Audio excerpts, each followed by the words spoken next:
फसल खरीद में नए सुधारों से बाहरी किसानों के प्रवेश पर रोक। जी हाँ, ये सोनी जी का ज़बरदस्त फैसला हुआ है।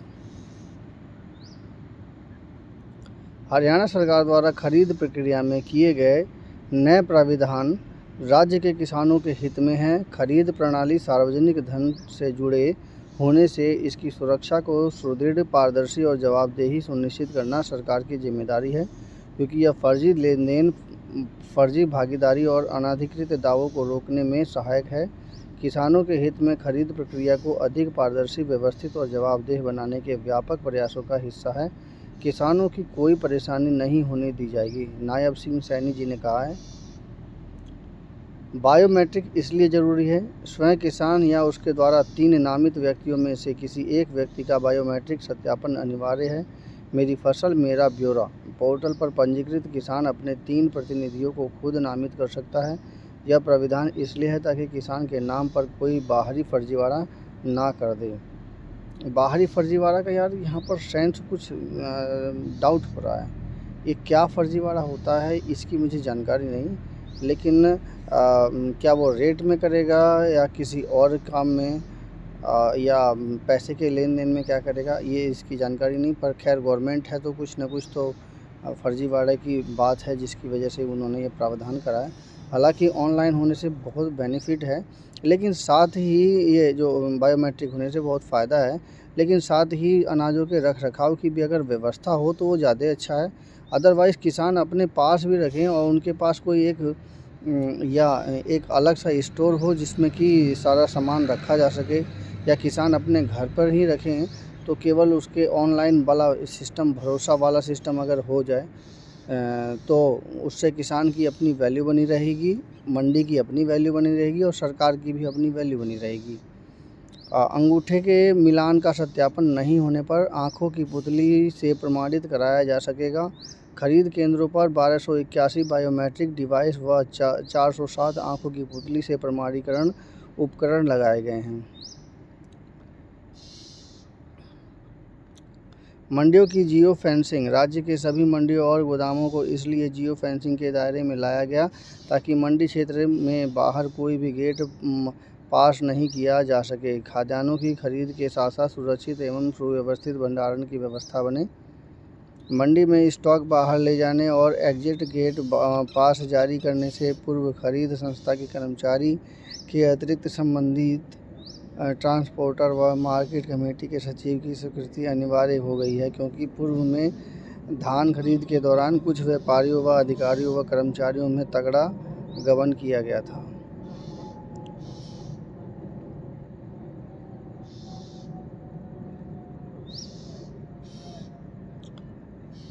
हाँ, तो टॉपिक है केंद्र की मोदी सरकार के निर्देश पर हरियाणा की मंडियों में लागू फसल बिक्री सुधार के फैसलों से वर्षों से हो रहे फर्जीवाड़ों पर रोक लगी है। अब राज्य की मंडियों में न केवल हरियाणा के वास्तविक किसानों की फसल की बिक्री व खरीद हो रही है, बल्कि पड़ोसी राज्यों पंजाब, उत्तर प्रदेश, राजस्थान, दिल्ली और उत्तराखंड में चोरी छिपे आने वाली फसलों की बिक्री पर भी अंकुश लगा है। ये है असली बात कि जो दूसरे राज्यों से आ करके फसलों की जो बिक्री कर देते हैं, क्योंकि यहाँ पर ज़्यादा ऊंचे रेट में दाम मिल जाता है, इसकी वजह से वो ऐसा कर रहे हैं। हरियाणा की मंडियों में अब तक 39.65 लाख टन गेहूं की आवक हो चुकी है, जिसमें से राज्य के 2.44 लाख किसानों को 30.90 लाख टन गेहूं के लिए बायोमेट्रिक सत्यापन हो चुका है।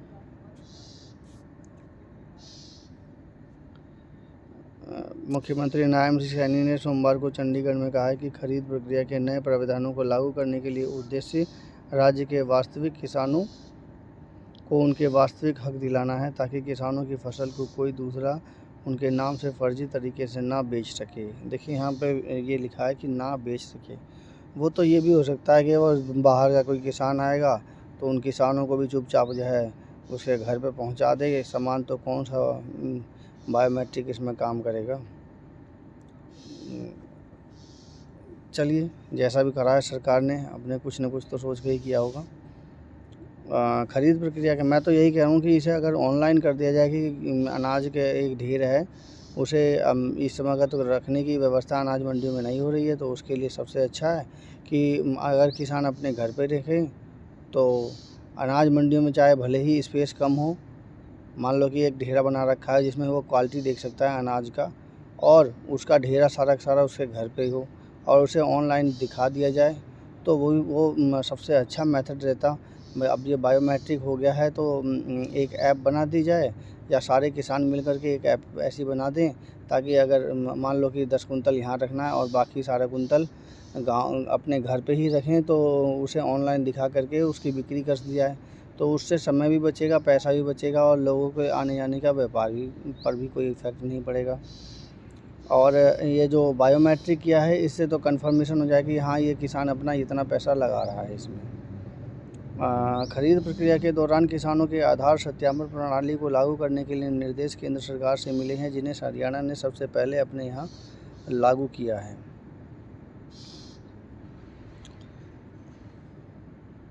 मुख्यमंत्री के अनुसार सरकार ने रबी खरीद सीजन में फसल बेचने वाले किसानों की बायोमेट्रिक सत्यापन, वाहन का रजिस्ट्रेशन नंबर, मंडियों खरीद केंद्रों की जियो फेंसिंग व सीसीटीवी कैमरों से निगरानी की व्यवस्था कर रहा है। मंडियों में एंट्री गेट पर पास जारी करते समय वाहन नंबर और वाहन की फ़ोटो दर्ज करना इसलिए अनिवार्य किया गया है ताकि खरीद कार्य में किसी भी प्रकार की अनियमितता नहीं हो सके, और होती है तो पता लगाया जा सके।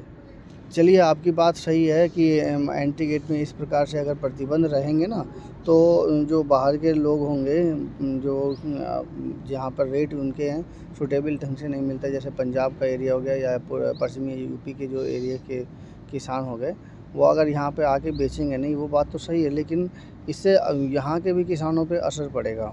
वो अगर मतलब जो उनकी एंट्री हो ही नहीं पाएगी तो वो क्या कर पाएंगे। तो जब ये एंट्री का इस तरह से प्राविधान अगर बन रहा है, तो सबसे अच्छा है ये भी प्रावधान बनाया जाए कि सारा के जो है अनाज गोदामों में या अनाज मंडी में ना ला करके एक छोटा सा ढेर लाएं जिसमें अनाजों की किस्म को दिखाया जाए, और उसके बाद उसे ऑनलाइन सरकार किसान जो है अपने घर के अनाज को दिखा सके। तो एक ऐसी ऐप बना दी जाए, चाहे वो सारे किसान मिलकर के इस तरह से अगर बनाएं ऐप, तो भी बहुत ज़्यादा ज़बरदस्त फ़ायदा मिलेगा, बल्कि इस रूल से ज़्यादा फ़ायदा मिलेगा बजाय ये बायोमेट्रिक सिस्टम कर दिया जाए, क्योंकि बायोमेट्रिक सिस्टम करने से केवल किसान अपने मंडी तक में ही कंट्रोल कर पाएंगे। मतलब हरियाणा गवर्नमेंट केवल मंडी तक ही कंट्रोल कर पाएगी।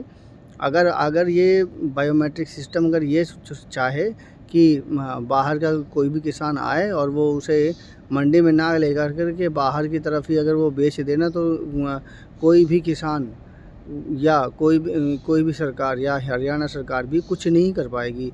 वो तो रोड से सामान बेचा जा रहा है, और भैया ये तुम्हारा है तो ये तुम्हारा है, बस हो गया, काम ख़त्म। तो उसमें क्या तो बाहर का रहा और क्या अंदर रहा, तो वो तो सारा रूल ही कैंसिल हो जाएगा। तो ऐसी स्थिति में ये ज़रूरी नहीं है कि इस प्रकार से अगर करा जाए तो ये पूरी तरह से सफल हो पाएगा।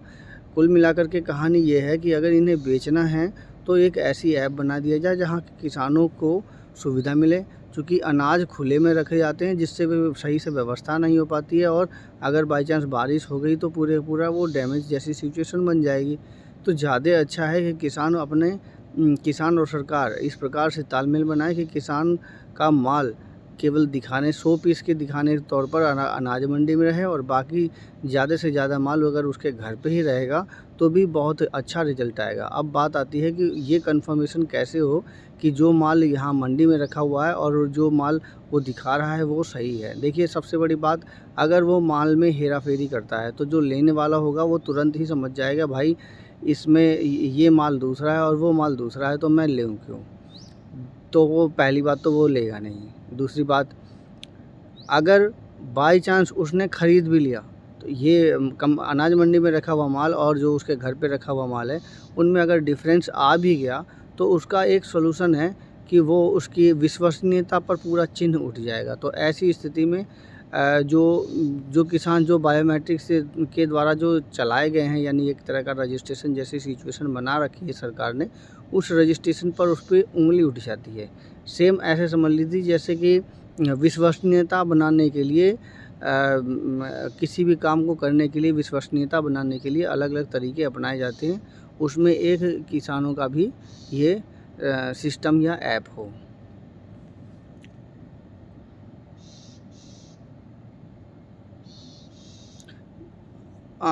अंगूठे के मिलान का सत्यापन नहीं होने से आंखों की पुतली से प्रमाणीकरण कराया जा सकता है। देखिए, मैं अब बता दूं, अगर देखो सीधी सीधी बात है। चलिए, आपने सही है, बायोमेट्रिक सिस्टम कर दिया है इससे, लेकिन सारे किसान पूरी तरह से प्रभावित नहीं होंगे। अगर आप ये सोचो कि बहुत सारे किसान इसमें भी रह जाएंगे जो कि किसी न किसी वजह से अगर वो छूट गए तो फिर वो क्या अनाज को बेच नहीं पाएंगे।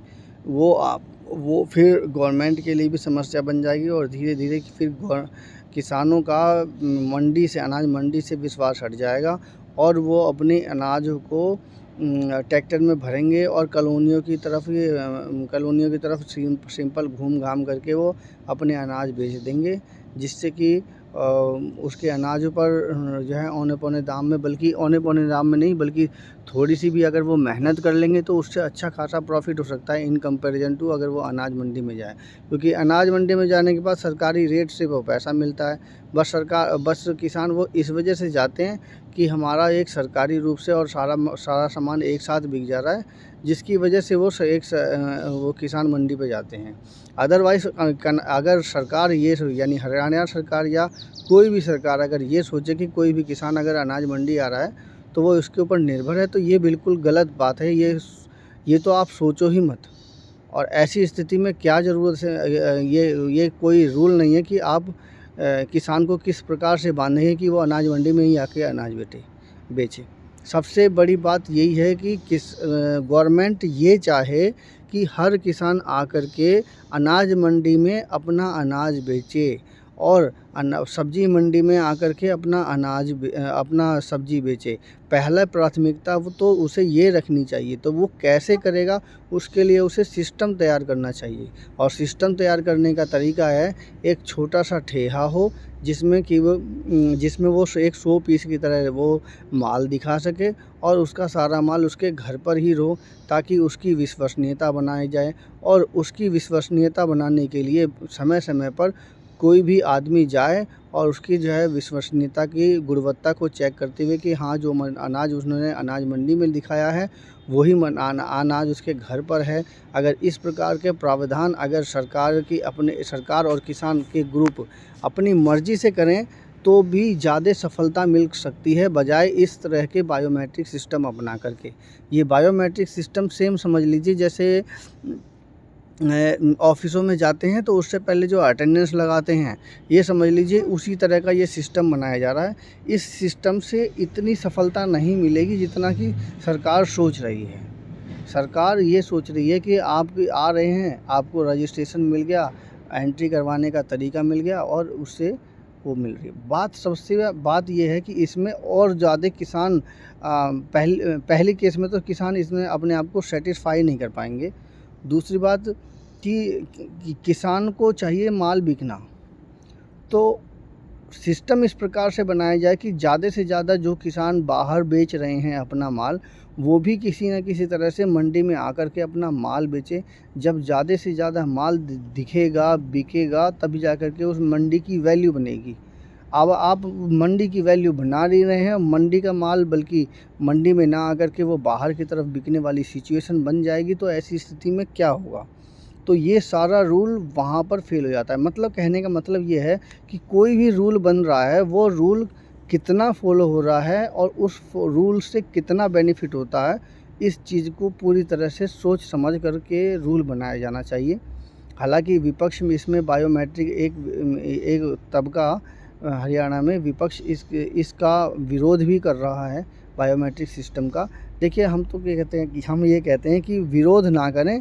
विरोध तो एक जैसे पहले रजिस्ट्रेशन होता था, अब वो बायोमेट्रिक सिस्टम हो गया और कुछ नहीं हुआ है इसका ये सोचिए कि इसका कोई ख़ास इतना असर नहीं है। असर जब होता जब जो अनाज बाहर मंडियों से बिक रहे हैं, वो अनाज किसी तरह से मंडी के अंदर आ जाए और वो बिक रहा है, तब अनाज मंडी की वैल्यू रहेगी। यानी अनाज अपनी एक अनाज मंडी अपनी एक वैल्यू बना करके अगर सरकार अगर अपने प्रयास से इस प्रकार से करे कि इस अनाज मंडी या कोई भी मंडी अपनी वैल्यू बना दे, तब उस प्रोडक्ट की भी वैल्यू रहेगी और उस जगह की भी वैल्यू रहेगी। सरकार अगर उस पर प्रयास करे तो वो ज़्यादा बेहतरीन रहेगा बजाय इस प्रकार के रूल बनाने से। तो मेरी ये समीक्षा कैसी लगी कृपया कमेंट कीजिए, चैनल को सब्सक्राइब कीजिए। धन्यवाद।